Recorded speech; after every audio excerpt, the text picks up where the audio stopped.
Welcome to Ink and Flame.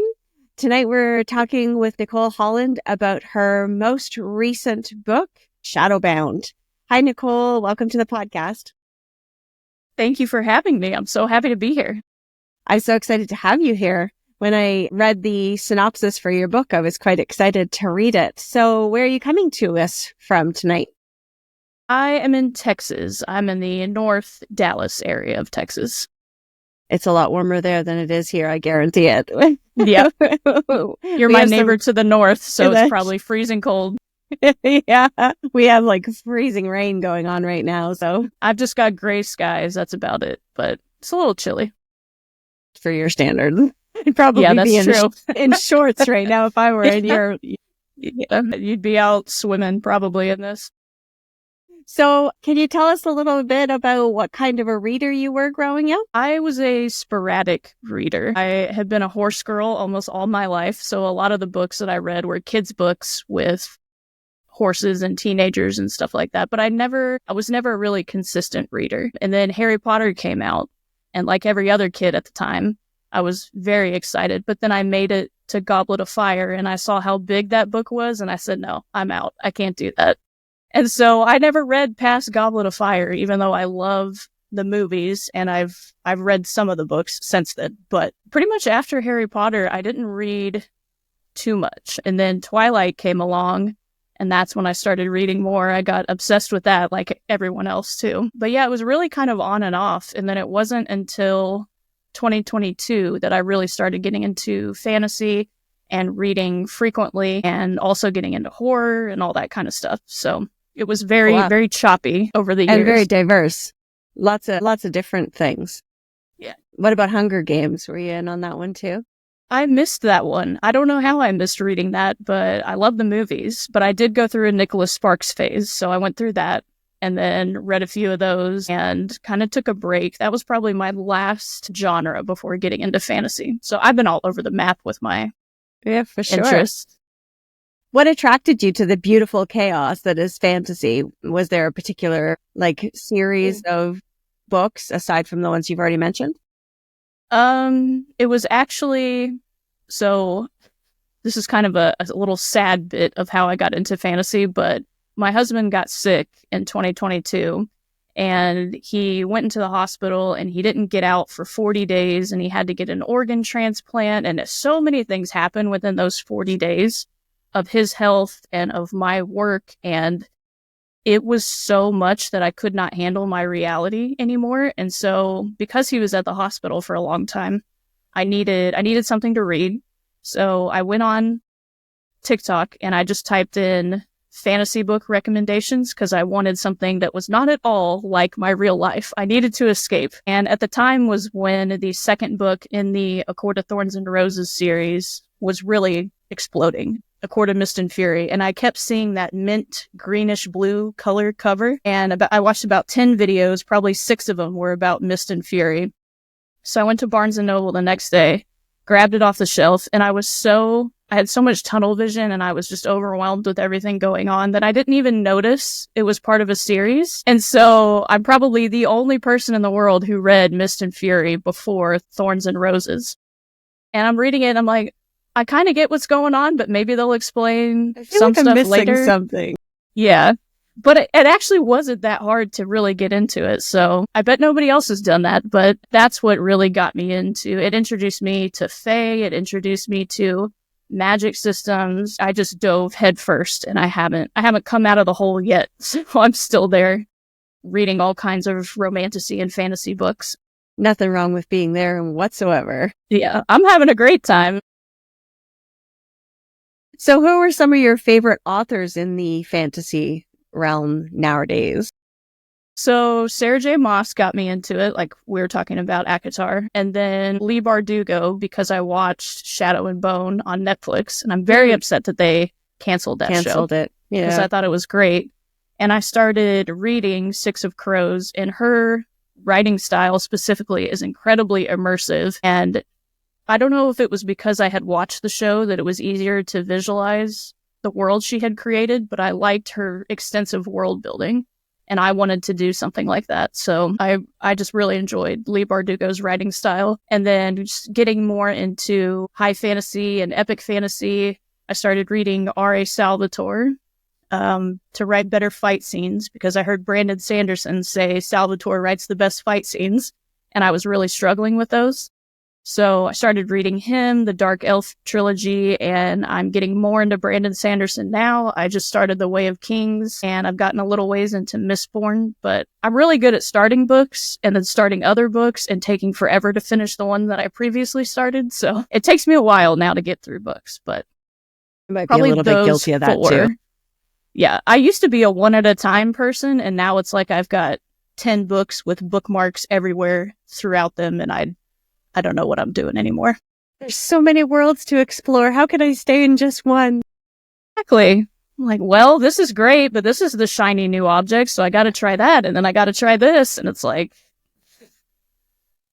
yeah. I think I can relate a little bit to that one. There's so many good things and not enough time to consume it all. So what inspired you to kind of take the leap from reading to writing? I always wrote little stories growing up, but it wasn't anything that I really wanted to do something with. It was just an outlet. And I've always been a fairly creative person. And I would write little stories in my school notebooks or practice my cursive of just writing random things. And then I just decided, I guess with a little bit of arrogance, I'm like, you know what? This sounds interesting. I'm just going to do it. And I'm just going to publish a book, because why not? And it takes a lot more work than just that. But I just looked at the stories that I had really fallen in love with and said, I could do that too. So here I am trying it out. That's awesome. And so this is something that I have been wanting to talk to you about for quite some time, because you were actually a very strong motivating factor for me to just say, okay, just do it. When it came Makes me so happy to hear. Yeah. So you decided to make your journey a TikTok, like TikTok content. Let's talk a little bit about that.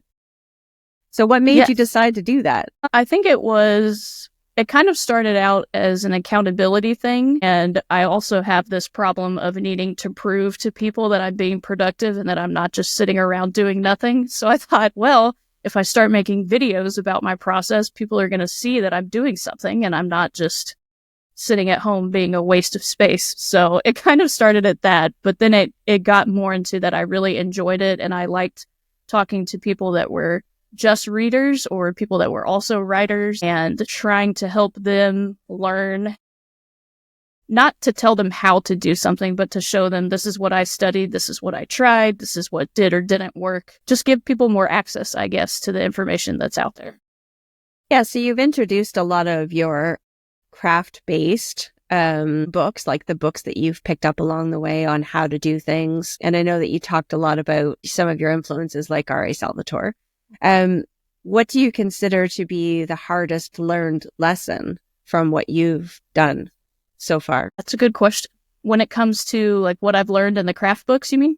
Yeah, from your writing, like the stuff you've learned about writing.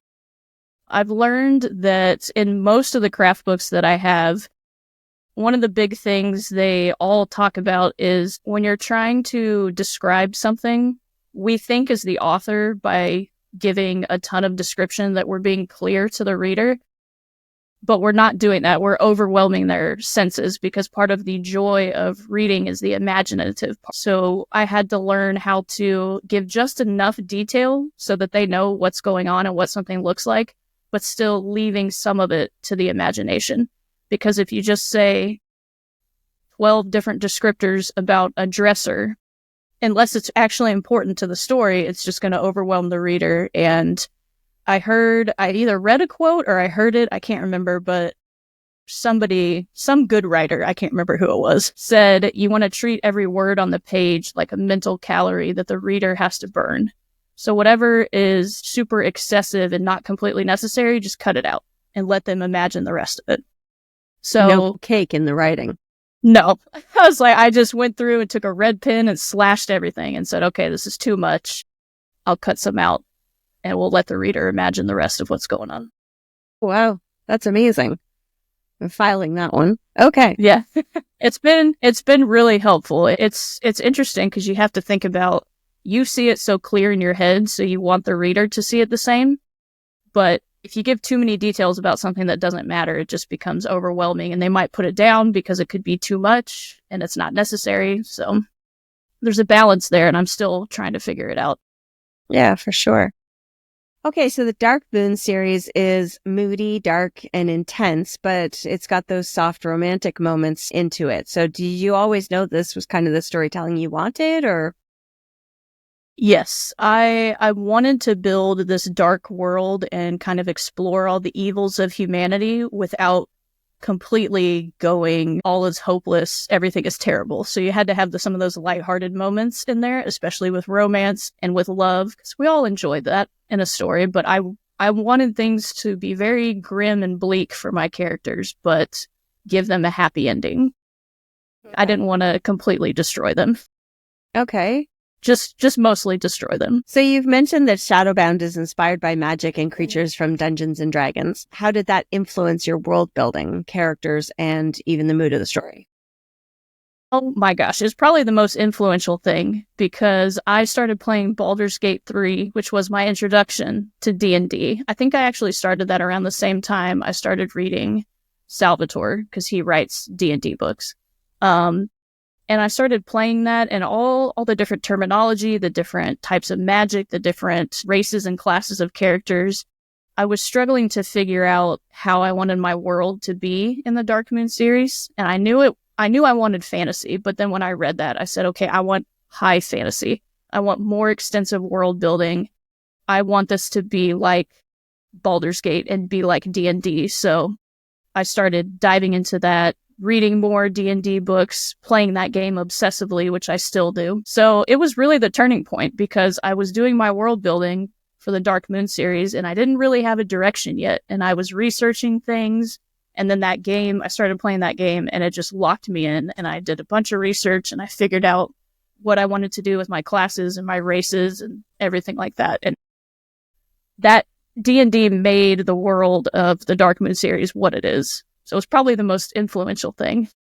That's amazing. It's definitely close to my heart as well. I've played D&D my whole life. Paul and I met playing D&D. So I love that. It's definitely close to our hearts too. So I love that aspect of your book. Do you guys play in person or you play online? Just in person. We spent a lot of time playing with some friends when we were younger, and we kind of moved all over the place. And it was just ourselves. Mm-hmm. But we had multiple characters. The story was huge, and it was like a 20-year campaign. So it was. Love that. I want to join an in-person group so bad, but I don't know how to even go about finding that. Well, maybe this interview will help. Yeah. I have the player's handbook back here that I found it at Half Price Books for $24. And I'm like, give me that. I want to learn. I want to figure out how to do everything in this world. So that's an older one, I think. Is it? Or is that a newer one? Yeah, I think it's the first one. It looks like the second one, second edition. Or maybe the second. Yeah. Yeah. I got to figure out. I still don't know what I'm doing. I'm just buying things that have to do with D&D. That's fun. And you know what? That's the best thing about playing. There's, just like in book writing, there are plotters and pantsers. In D&D, there are rule followers, and then there are storytellers. And there's room for everybody. It's the best thing about an imagination. It's not locked in. Going back to your storyline, did you find it a little bit more challenging to balance the darker elements with the romantic elements of your story? I didn't personally, because I like the dark and bleak stuff. I did have some readers that would tell me, like, man, these characters can't catch a break, and this is pretty bleak outlook. But that's what I like. I like that grim, dark world, like in Game of Thrones. I like that even when the characters succeed or win, it's kind of like the best of two bad options. I like to really put them through it before they get their happy ending. So I found it pretty easy. I know some people were like, man, this was an emotional stressor. I had to put it down a little bit. Or for a little bit. But I like that kind of stuff. So it was easy for me. I enjoy that. So for listeners that are unfamiliar with Shadowbound, maybe their TBR is about to get a little bit bigger, can you give us a spoiler-free glimpse into the story? Yes. So like we talked about, it is a D&D inspired dark fantasy romance, and it is a story of a witch and a fae that become magically bound when the witch's spell backfires. and their lives become tethered, and they have to travel across the continent to find the druid who can reverse the spell. So it is a travelogue. They're going from A to B. It's a grumpy sunshine, forced proximity kind of thing. A very, very, very painfully slow burn. So just a heads up. If you want stuff to happen early on, this is not the one. That's okay. I tend to find that a lot of people really don't like that quick romance, like the trope. What's it called?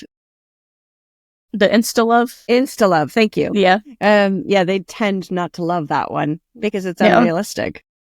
I think it works okay sometimes in contemporary, but sometimes especially if it's a longer book or a longer fantasy book and it's all subjective, right? Who people like, whatever they like. But I like to, if I'm doing a long book, I want to kind of draw it out a little bit, make the readers wait. Yeah, exactly. And I do think it can be done right if the character's naive enough. Yeah. My female main character is pretty naive, so.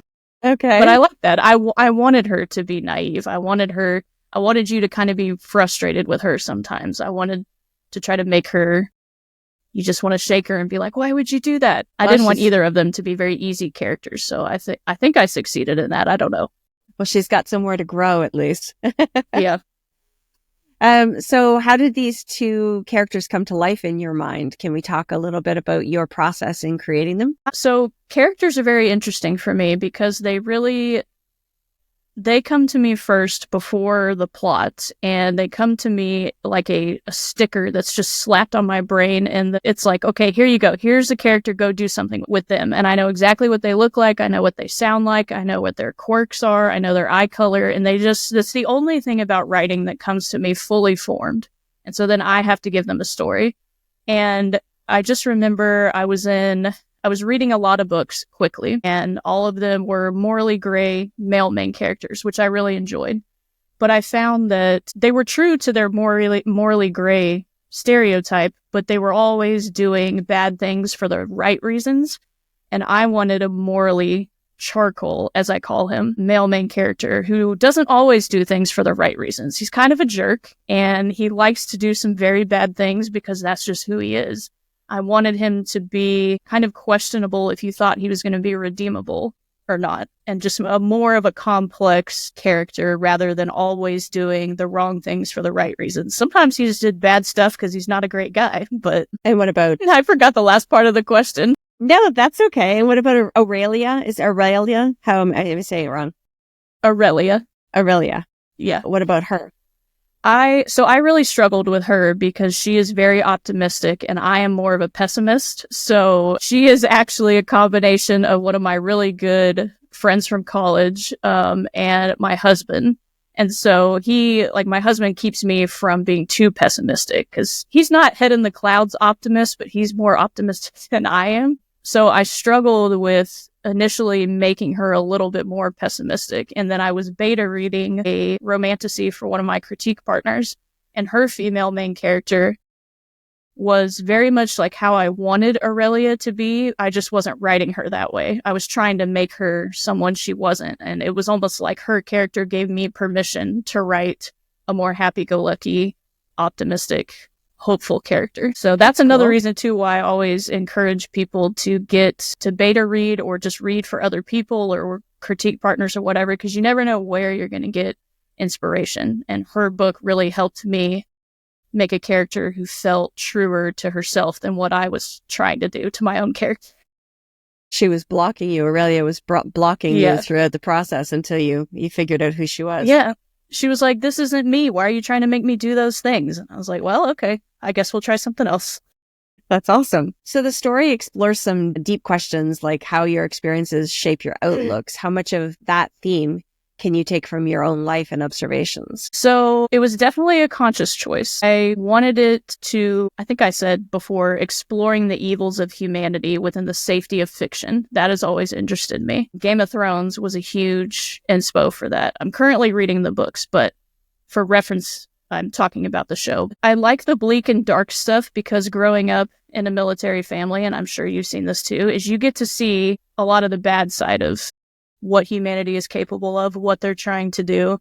the harm people will try to inflict on others. And I worked for the FBI for about 10 years. And so I got to see a lot of the terrible sides of humanity too. What people involved in terrorism and espionage and bad things with kids and all that kind of stuff. And I wanted to take the realities of how terrible humanity can be and almost amplify it in this fantasy world, just as a way of exploring how the characters would react in a situation if this was real life, if that makes any sense. Trying to take some of the things that I've seen and I've worked and I know of, and then exploring the what if side of it in fiction. What if this happened? What if this wasn't stopped? Or what if this changed? How would this work out in the world and with the characters? And I like that part of fantasy, is asking the what if questions and then seeing what happens in the story.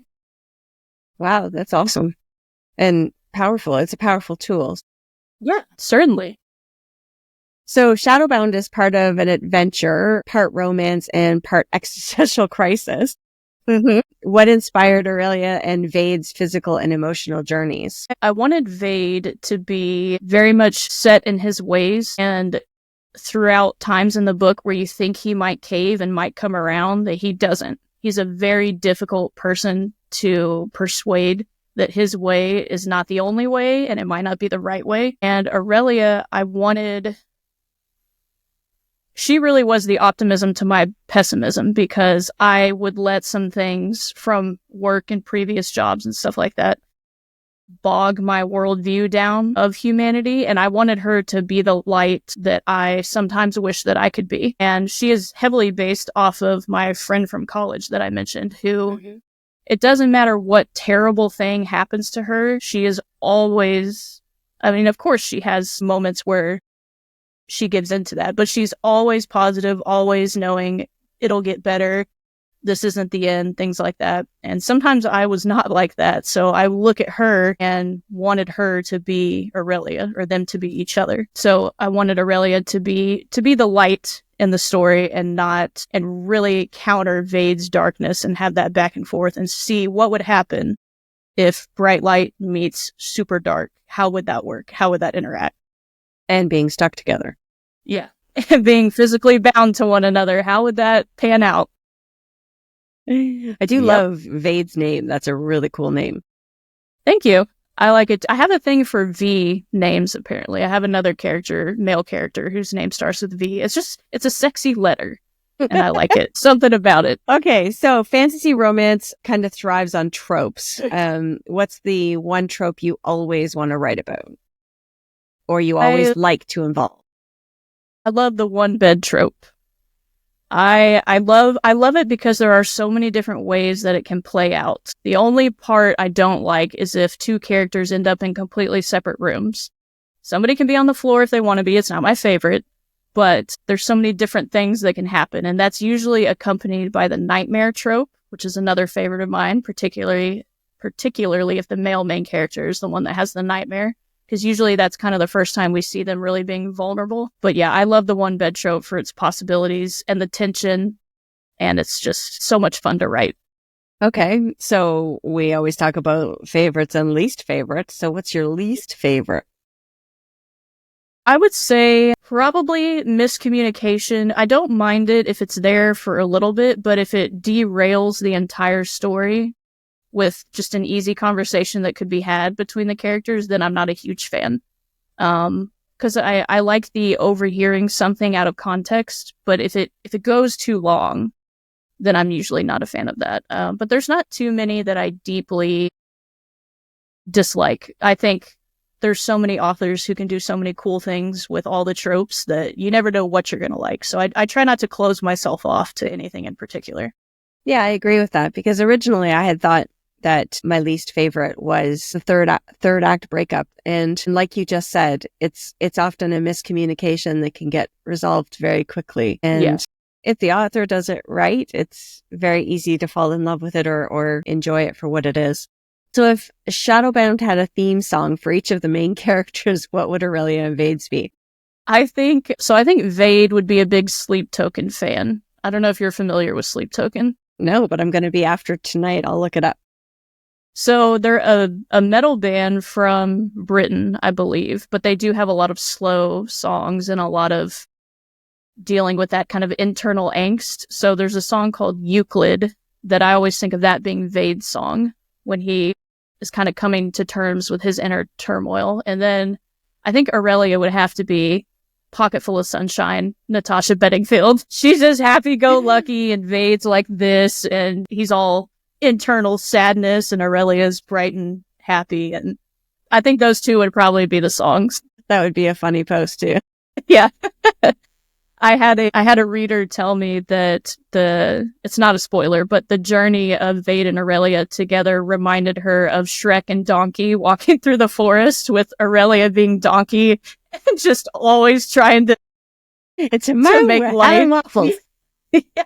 That is a nice boulder. Like, just putting a positive spin on everything, and Vade is the grumpy ogre that is like, shut up, just shut up. It was a perfect analogy, and I think of that with those two songs too. It was so good. Awesome. Yeah. Okay, so back to your writing. Yeah, so derailing a little bit. That's okay. Good laughter is always good for that. Yep. So the creatures in Shadowbound are inspired by Dungeons and Dragons. Was there a creature or part of the magic system that you loved creating the most? I would say yes to both of those. As far as the creatures go, I have animals that live in a specific part of this world where they look like they're kind of ghost-like. You can see their bones coming through their bodies in various places, but they're still alive. And they have milky eyes, and their bones will glow different colors according to their mood. So you have red when they're really angry, you have blue when they're calm, things like that. And I like the idea of almost these zombie-like creatures that are alive but look dead, because you can see their skeleton through their bodies. But I love color theory and the psychology of color. And so I liked trying to play with that as far as using the colors for emotions, which translates into the magic system, where I use white light for sorcery light. And in this world, sorcery is a very bad thing. And so I wanted to play off of white, usually being the color of goodness and purity, and having it be the exact opposite here. Instead of, you got the really dark red lightsaber or whatever it is, which is still cool. But I wanted to twist that and make something that looked like it might be holy be very unholy. So I like playing around with color with creatures and magic systems. Okay. So that was both. The magic system is color-based as well? Yes, it is. So like druids, when they cast magic, it's this kind of greenish color, and then their eyes are also a greenish yellow, so you can tell that they're a druid based on some other factors too, but kind of playing on what you think would make sense, like green for a druid, and then what you think wouldn't make sense, like white for sorcery light and things like that. And then creating the sorcery weapons, making them really light. Usually you have, a giant all-powerful weapon, but you can have really tiny weapons that are infused with this sorcery light that are kind of unassuming, but kind of just playing off the different themes of color and how you would think it goes and might not think it goes. So it's intentionally, so while the person's reading, they're going to have their own suspicions about what's coming next. Maybe.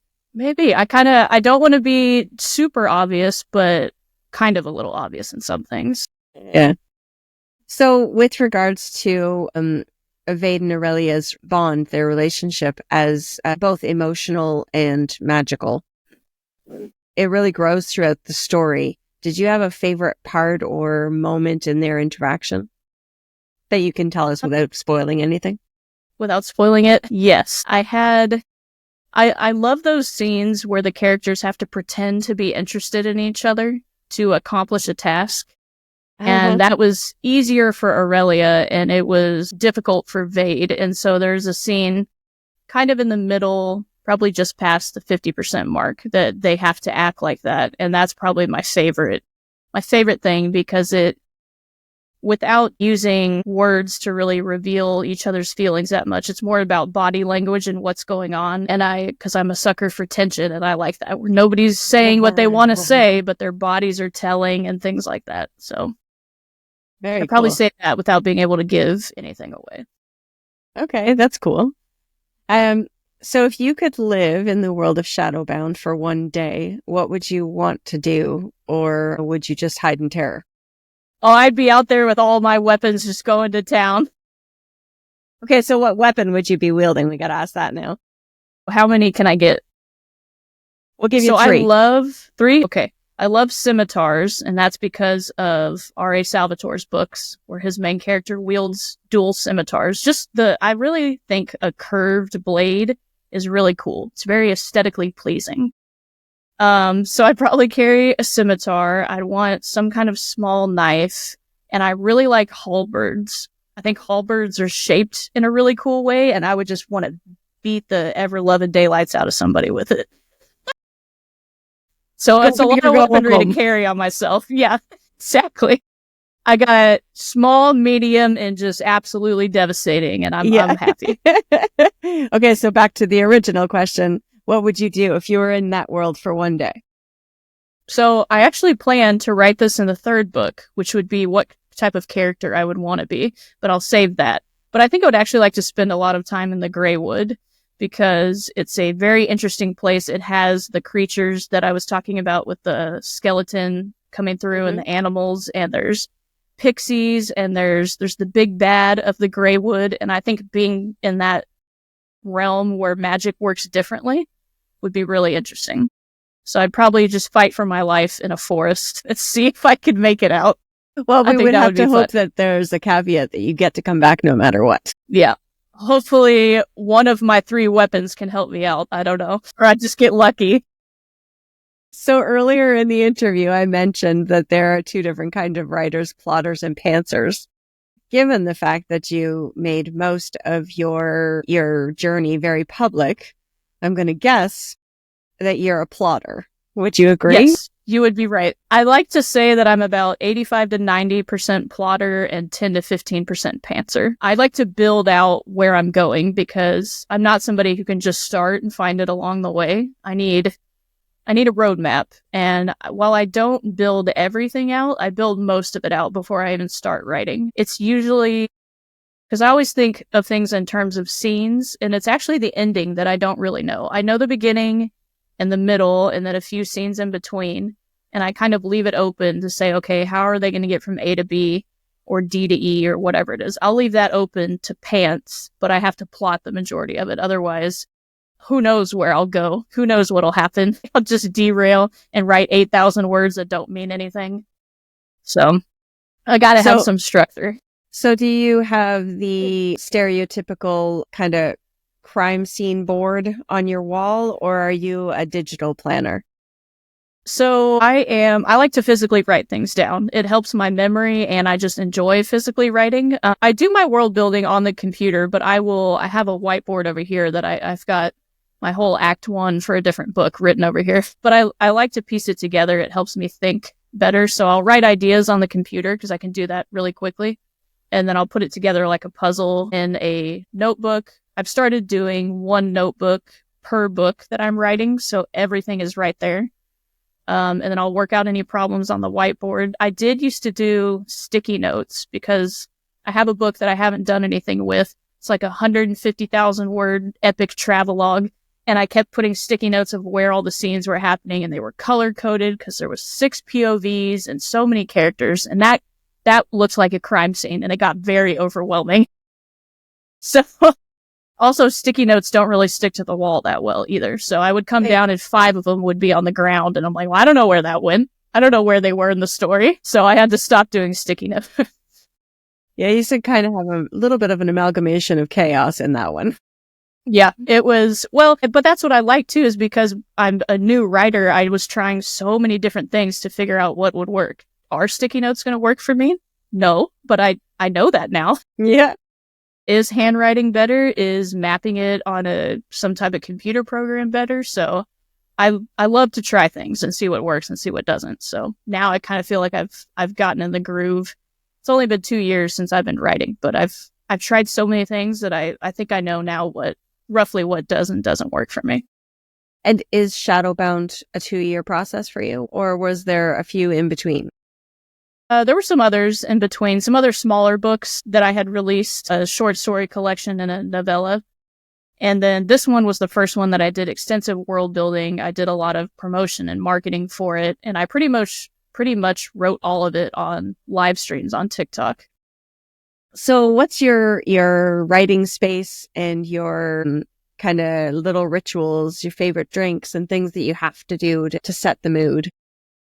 Oh, this is my favorite because I'm in my writing space right now. So I have to have lights. I got to have warm lighting to set the tone. And then I've got to have candles to set the scent and the mood by candle lore. Oh, they look great back here. I always have a candle.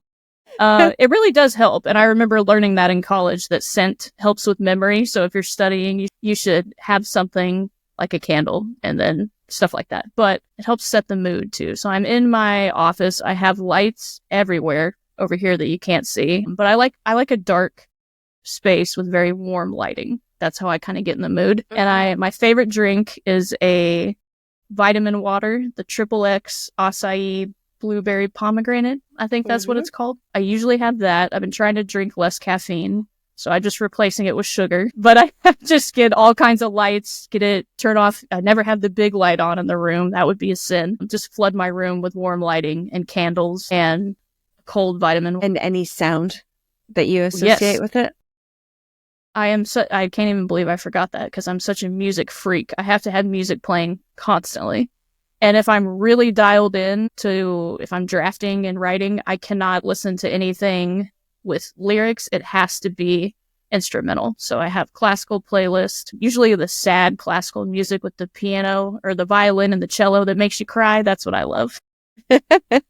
I love sad classical, or I have some playlists that I've curated on Spotify for specific books. I kind of wax and wane between very calm music and then metal and then 90s country and then random things in between. So I can be all over the place. Do Vade and Aurelia have different music that you play when you're writing a longer piece about them? Or is it just kind of whatever's playing sets the mood for you?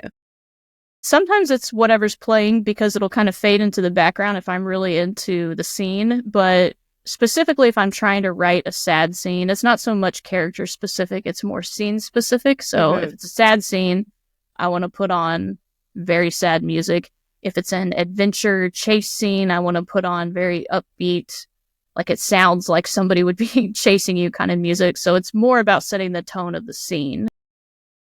But it really does help. And I will just put the same song on repeat until I finish the paragraph or whatever I'm writing. And cool. it does help get in the zone. Awesome. So self-publishing can be tough, but a rewarding process. And I know that you've documented your journey through that part of it as well. What's the biggest challenge that you've experienced with it? Marketing is so tough. And I'm sure you know, as a business owner, yeah. I love creating the content for the marketing, but trying to figure out how to get it in front of the right people.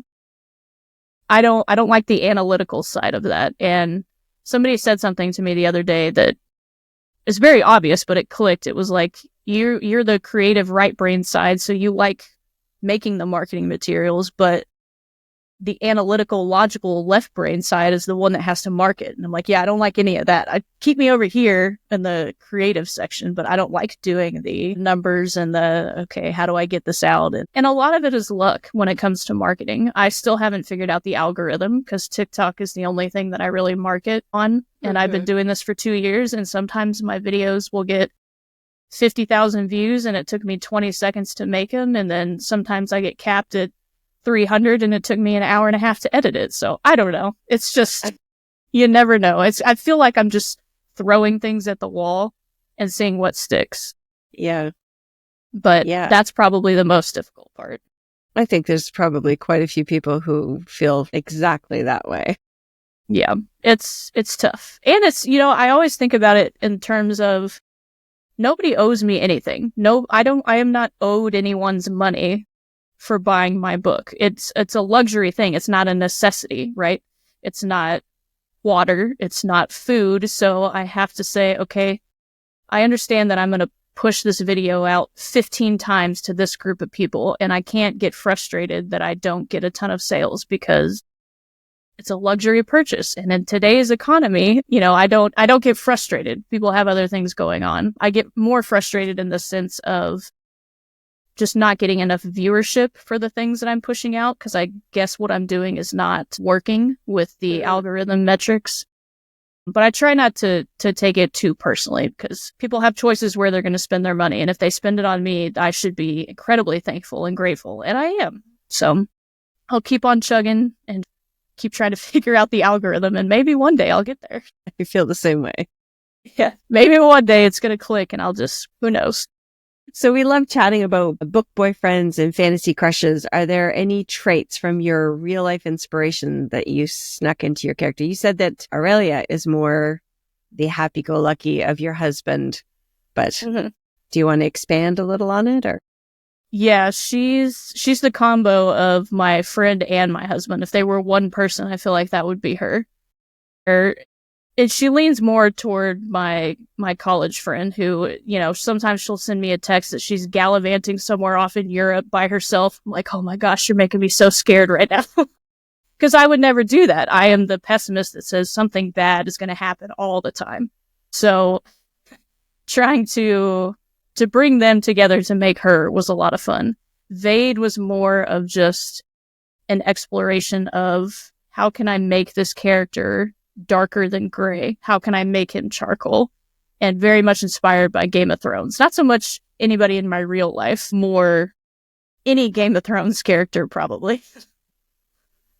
Pretty close. He definitely doesn't have any qualms about cutting the ties of specific characters, does he? Nope. None at all. Actually, the very first book that I ever read where someone who you thought was a main character doesn't make it. Yeah. Like, I don't think that's a spoiler. Like, not this many years later, no.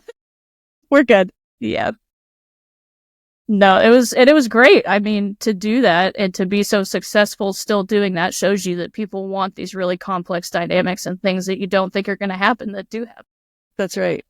He definitely shocked quite a few people the first season of Game of Thrones, that's for sure.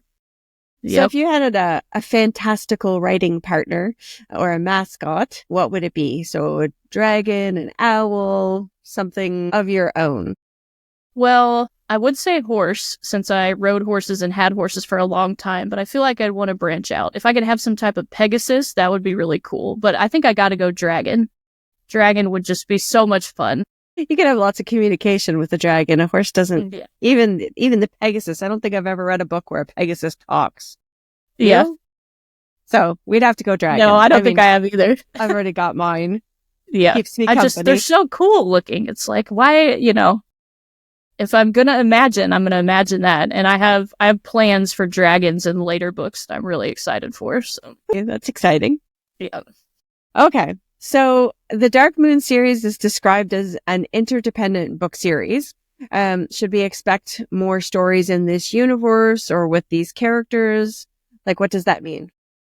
Yes. So I refer to the books as interconnected standalones. So you can read any of them out of order, and it'll still make sense because they will focus on two different main characters every time. Or two or three, just different main characters every time. But everything is set in the same world. So there will be kind of Easter eggs, and you might see some characters from previous books in the background, or they might be in the forefront having dialogue. I'm not done with Vade and Aurelia yet, so they'll make another appearance. I've dropped a few Easter eggs for books 2 and 3 already in Shadowbound. So I wanted to make it where if I was going to spend enough time, if I was going to spend so much time on world building, I didn't want to just use it up on one book. My plan is to write an infinite number of books in this world, but have them focus on different main characters every time. Okay. So that's cool. I'm very excited. I've got 5 in my head so far.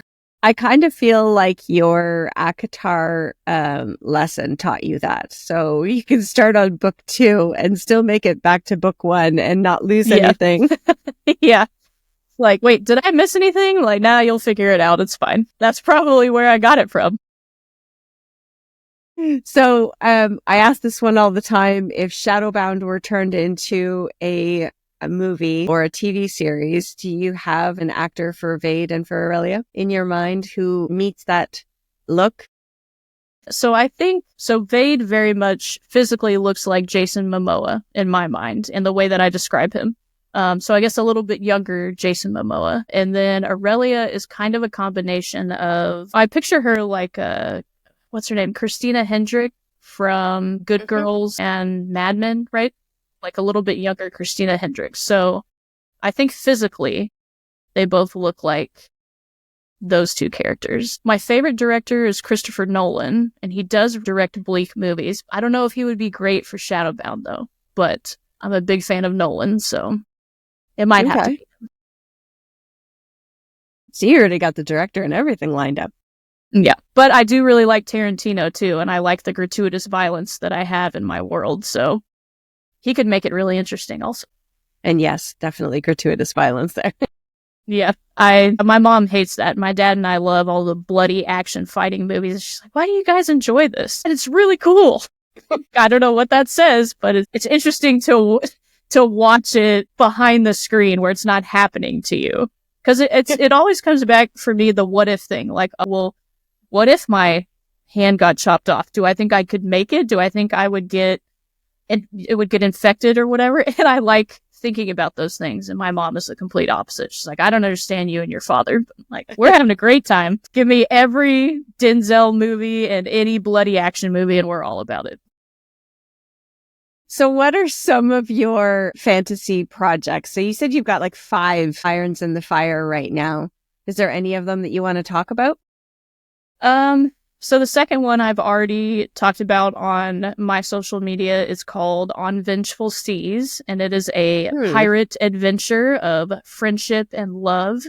And I'm trying to remember my own tagline for it. I just kind of sealed it the other day. I think I said it is a pirate adventure of friendship and love across sea dragon infested waters where the lust for jewels is insatiable and the sweetness of revenge longs to be tasted. That's what it was, I think.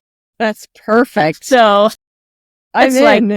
Yeah, I really wanted it, and I'm going to be bringing out the dragons more for that. I actually think you will appreciate it too, because it's very subtle, and I don't think anybody would recognize this, but the dragons, I have dragons of the air and dragons of the sea, and they're all, it's going to sound weird, they're all based off of military aircraft with like the things they're capable of. So I have one air dragon that's like an A-10 Warthog where it can shoot out a burst of flame, whatever it is right now. Yeah. And so I don't think anybody will really pick up on that unless I say it, but it's really fun. So now I'm researching submarines, and if I can take their characteristics and put them into my sea dragons.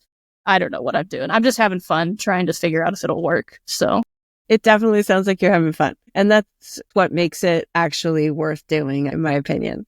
Because the discovery and the exploration of it all is fun. Yeah, for sure. Lastly, for readers that are just discovering Shadowbound, what's the thing that you would hope that they can take away from it? I would say to not let the bleakness of some situations or the world in general at certain times get so dark that you kind of lose yourself to it, and you kind of become just as hopeless and just as lost as sometimes it can feel like what's going on in the world.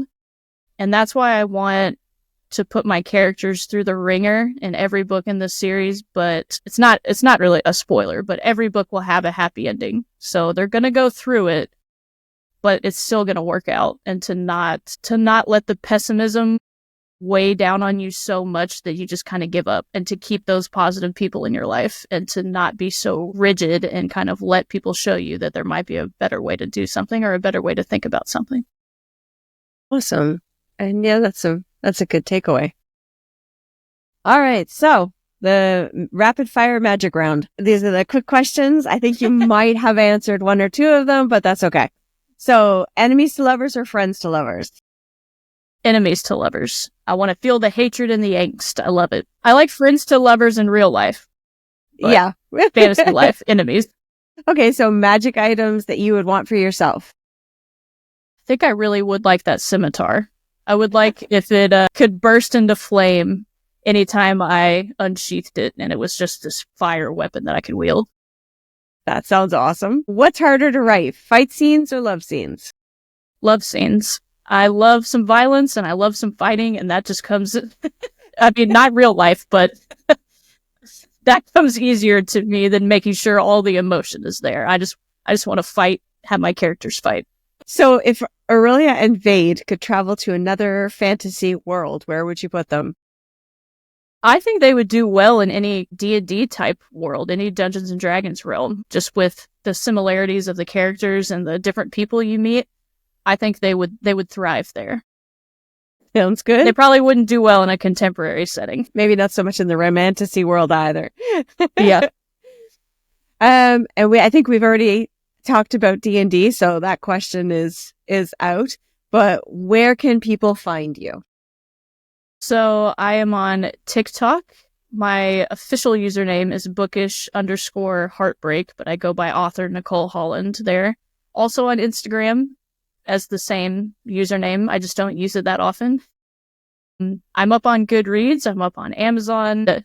Right now, those are really the four main places where I am. I'm trying to get into Twitch and Tome. I've been on there a little bit, but there's just so many places to choose from that I can't do all of it. So I'm just trying to do a few right now. But TikTok is my main platform.